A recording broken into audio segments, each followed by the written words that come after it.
On January 30th, 2014, on a remote beach in the Marshall Islands, two locals spotted something impossible. A man, naked and screaming in a language they didn't understand, clutching a rusted knife. He looked like a ghost.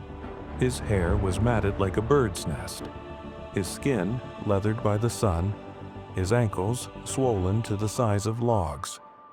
He claimed he had been at sea for 14 months. He claimed his journey began in Mexico, nearly 9,000 kilometers away. The world called him a liar. The media called it a hoax. But as the layers of Jose Salvador Alvarenga's story began to peel back, they realized they weren't looking at a fraud.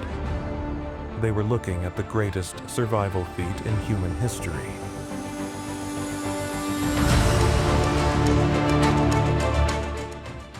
To understand how Jose survived, you have to understand who he was. In the fishing village of Costa Azul, Mexico, Jose was known as La Chancha, the pig. Not because he was lazy, but because he was indestructible. He was a shark hunter.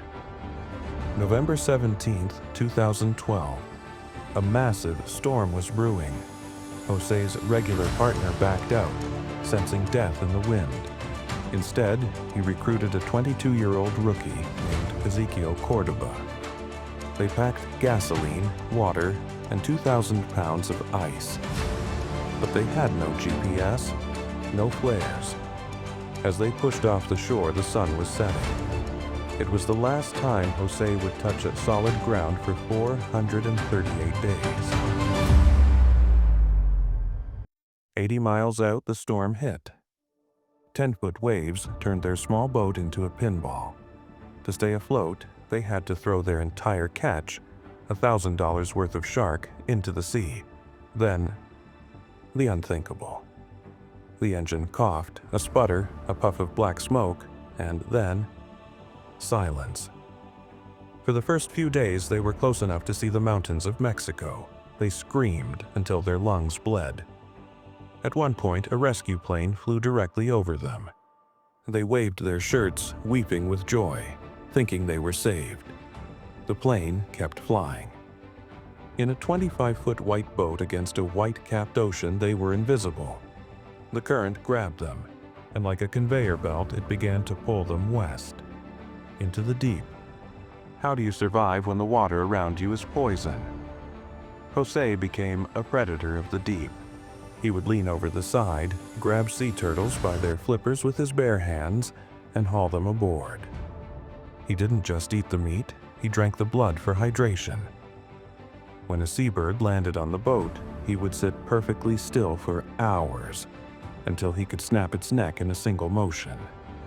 But physical hunger wasn't the worst part. Solitude was. After 4 months, the rookie, Ezequiel, gave up. He couldn't stomach the raw bird meat. He lost the will to live, withered away, and died in the hull of the boat. But Jose couldn't let go. For 6 days, he kept the body on the boat. He talked to it. He asked the corpse how the weather was. He treated his dead friend like a roommate because the alternative, being truly alone in that infinite blue, was a death sentence for his mind.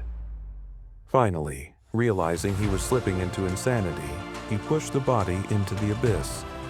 He was now the only human being in a 2,000-mile radius. On day 438, Jose saw a coconut floating, then a branch, then the mountains of Ebon Atoll. He didn't wait. He dived into the shark-infested water and swam until his knees hit sand.